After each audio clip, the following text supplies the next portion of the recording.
हिरण्यवर्णाम्भरीं सुवर्णरजतस्रजां चन्द्रां हिरण्मयीं लक्ष्मीं hi friends, welcome back to my YouTube channel ಅಂತ ಹೇಳ್ತಾ, ಸೊ ನಾ ಇವತ್ತು ಹೋಗ್ತಿರೋದು ಮಹಾರಾಷ್ಟ್ರ ಸ್ಟೇಟ್ನಲ್ಲಿರುವಂತಹ ಕೊಲ್ಹಾಪುರ್ ಮಹಾಲಕ್ಷ್ಮಿ ಒಂದು ಟೆಂಪಲ್ಗೆ. ಮಹಾರಾಷ್ಟ್ರ ಯಾಕೆಂದರೆ ಸೊ ನಮ್ಮ ಅಮ್ಮನ ಚೆಕಪ್ ಇತ್ತು, ನಾನು ನಮ್ಮ ಅಜ್ಜಿ ಎಲ್ಲರೂ ಬಂದಿದ್ವಿ. ಅಮ್ಮನ ಹಾಸ್ಪಿಟಲ್ನಲ್ಲಿ ಬಿಟ್ಟು ನಾನು ನಮ್ಮ ಅಜ್ಜಿ ಇಬ್ಬರು ದರ್ಶನಕ್ಕಂತ ಹೋಗ್ತಾ ಇದ್ವಿ. ಮಹಾಲಕ್ಷ್ಮಿ ಯಾಕೋ ಥರ್ಸ್ಡೇನ ಕರ್ಸ್ಕೊಂಡ್ಬಿಟ್ಟಿದ್ದಾಳೆ ನಮ್ಮನ್ನ. ನಾನು ನಮ್ಮ ಅಜ್ಜಿ ಇಬ್ಬರೇ ಹೋಗಿದ್ವಿ ಡ್ರೈವರ್ ಅಂಕಲ್ ಜೊತೆ. ಈಗೇನು ನೋಡ್ತಿದ್ರಲ್ಲ, ನಾವು ಮಹಾಲಕ್ಷ್ಮಿ ಒಂದು ಕೊಲ್ಹಾಪುರ್ ರೀಚ್ ಆದಮೇಲೆ ನಮಗೆ ಶಾರ್ಟ್ಕಟ್ ಮೆಥಡ್ ಗೊತ್ತಿತ್ತು ಆಲ್ರೆಡಿ. ಸೊ ಇಲ್ಲಿ ಹಿಂದಿಂದ ಹೋಗ್ತಾ ಇದ್ವಿ. ಹಿಂದ್ಗಡೆ ಒಂದು ಟೆಂಪಲ್ ಸಿಗುತ್ತೆ, 2 ಟೆಂಪಲ್ಲು. ಒಂದು ವಿಠ್ಠಲ ಮಂದಿರ ಸಿಗುತ್ತೆ, ಇನ್ನೊಂದು ದತ್ತಾತ್ರೇಯ ಮಂದಿರ ಸಿಗುತ್ತೆ. ಸೊ ಈ ರೋಡಲ್ಲಿ ಹೋದರೆ ನೀವೇನಾದರೂ ಮುಂದಿಂದ ಹೋಗ್ಬೋದು ಅಂದ್ರೆ ಮುಂದಿಂದನೂ ಹೋಗ್ಬೋದು. ಸೊ ಅದು ಸ್ವಲ್ಪ ದೂರ ಆಗುತ್ತೆ. ಇಲ್ಲಿ ಏನು ನೋಡ್ತಿದ್ರಲ್ಲ ಕ್ಯೂ, ಈ ಕ್ಯೂ ಏನು ಅಂದರೆ ಮಾತೆ ಒಂದು ಹತ್ರ ದರ್ಶನ. ಹತ್ರ ಅಂದರೆ ಸ್ವಲ್ಪ 15 ಸೆಂಟಿಮೀಟರ್ ದೂರದಿಂದ ನೀವು ನೋಡ್ಬೋದು. 15-30 ಸೆಂಟಿಮೀಟ್ರಿಂದ ದರ್ಶನವನ್ನು ಪಡ್ಕೋಬೋದು ನೀವು ಅಷ್ಟೇ. ಸೊ ಅದು ನಮಗೆ ಸ್ವಲ್ಪ ಲೇಟ್ ಆಗುತ್ತೆ ಅಂತ ನಾವು ಸ್ವಲ್ಪ ದೂರದಿಂದನೇ ದರ್ಶನ ಆದರೂ ಪರವಾಗಿಲ್ಲ ಅಂತ ಹೋಗ್ತಾ ಇದ್ವಿ. ಅಲ್ಲೇ ಹೊರಗಡೆ ನಮಗೆ ಹೂವು, ಲೋಟಸ್ಸು, ಗುಲಾಬಿ ಎಲ್ಲ ಸಿಕ್ತು.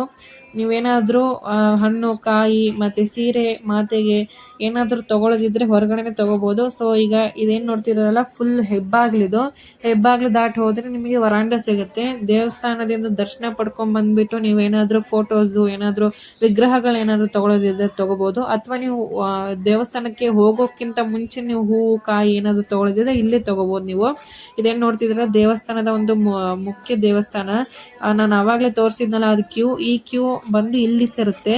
ಈ ಕ್ಯೂ ಏನು ಅಂದರೆ ಮೊದಲಿಗೆ ಮಹಾಲಕ್ಷ್ಮಿ ಒಂದು ಹತ್ರ ದರ್ಶನ ಪಡ್ಕೊಳ್ಳುವಂಥ ಭಾಗ್ಯ ಇವ್ರಿಗೆ ಸಿಗುತ್ತೆ. ನಮಗೆ ಲೇಟ್ ಆಗುತ್ತೆ ಅಂತ ನಾವು ಸ್ವಲ್ಪ ದೂರ ಆದರೂ ಪರವಾಗಿಲ್ಲ ಅಂತ ಹೋಗ್ತಾ ಇದ್ವಿ. ಸೊ ಇಲ್ಲಿ ನೋಡ್ತಿದ್ದೀರಾ ಮಹಾಲಕ್ಷ್ಮಿ ಮಧ್ಯಾಹ್ನದ ಒಂದು ಸೀರೆಯನ್ನು ಬದಲಾಯಿಸ್ತಿದ್ರು. ನಾವು ಹೋದಾಗ ಮಧ್ಯಾಹ್ನ ಆಗಿತ್ತು. ಮಹಾಲಕ್ಷ್ಮಿ ಒಂದು ದರ್ಶನವನ್ನು ಪಡ್ಕೊಂಡ್ಬಿಟ್ಟು ಹೊರಗಡೆ ಹೋದ್ವಿ.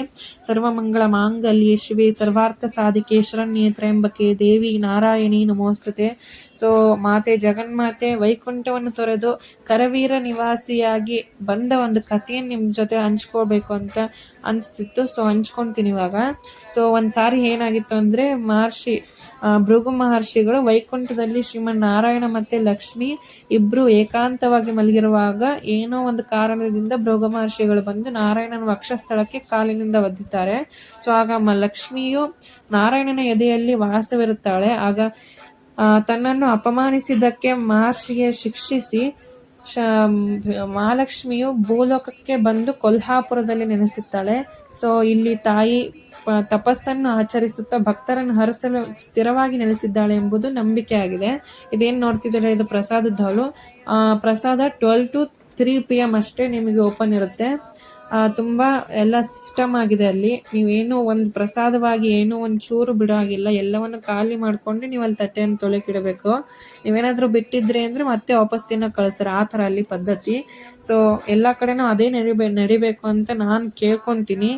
ಇಲ್ಲಿ ಹೊರಗಡೆ ಬರ್ತೀವಿ, ಎಲ್ಲ ದರ್ಶನ ಎಲ್ಲ ಪಡ್ಕೊಂಡ್ಬಿಟ್ಟು ಹೊರಗಡೆ ಬಂದಾಗ ನನಗೆ ಹಾಸ್ಟೆಲಿಗೆ, ಕಾಲೇಜಲ್ಲ ಇವಾಗ, ಹಾಸ್ಟೆಲಿಗೆ ತಗೊಂಡೋಗಿ ಒಂದು ಮಹಾಲಕ್ಷ್ಮಿ ಒಂದು ಫೋಟೋ ಬೇಕಿತ್ತು. ಫೋಟೋ ತಗೊಂಡು ಹಾಗೆ ಹೋಗ್ತಿರ್ಬೇಕಾದ್ರೆ ಇದೇ ಏಕಮುಖದ ದತ್ತಾತ್ರೇಯ ಒಂದು ದರ್ಶನ ಪಡ್ಕೊಂಡ್ಬಿಟ್ಟು ನಾವು ಪಾನಿಪುರಿ ಎಲ್ಲ ತಿನ್ಕೊಂತ ಹೋಗ್ತಾ ಇದ್ವಿ. So thanks for watching.